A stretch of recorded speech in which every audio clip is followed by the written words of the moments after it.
CBI के सामने रो पड़ी सुशांत की एक्स मैनेजर श्रुति मोदी। उगल दिए सारे सच। सुशांत और उनसे जुड़े कई शॉकिंग खुलासे किए। आखिर सुशांत के साथ काम करने से क्यों मना किया था श्रुति मोदी ने? आखिर क्या कहा श्रुति ने, आइए बताते हैं हम आपको। सीबीआई की टीम सुशांत सिंह राजपूत से जुड़े लोगों से लगातार पूछताछ कर रही है। सीबीआई के हाथ में इस केस को आए हुए 2 हफ्ते से ज्यादा का समय गुजर चुका है और अब तक उनके हाथ कई अहम सबूत भी लग चुके हैं। ईडी के बाद सुशांत सिंह राजपूत की मैनेजर श्रुति मोदी के साथ अब सीबीआई की टीम ने पूछताछ करनी शुरू कर दी है। बॉलीवुड लाइव की ताज़ा जानकारी के मुताबिक सीबीआई के सवालों को सुनकर श्रुति मोदी काफी टूट गई और रोते रोते उन्होंने सारे सच उगल दिए।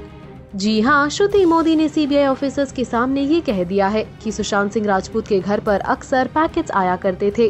बॉलीवुड लाइफ में छपी एक खबर के मुताबिक श्रुति मोदी ने रोते रोते सारी बात बताई है और कहा है कि सुशांत सिंह राजपूत के घर पर अक्सर सफेद रंग के पैकेट्स आया करते थे और एक मैनेजर की तरह वो पैकेट्स को रिसीव करके आगे बढ़ाती थी।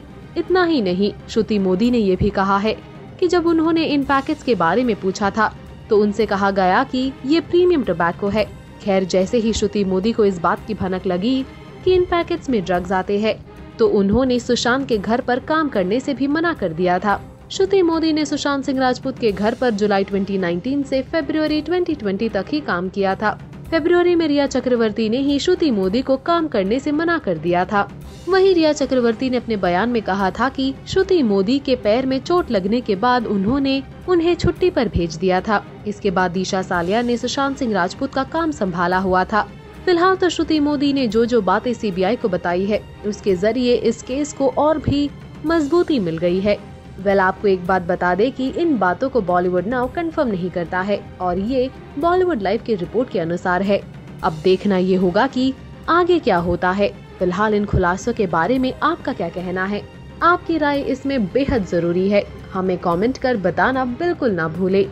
Also do like, follow and subscribe to Bollywood Now on Facebook, Instagram and YouTube.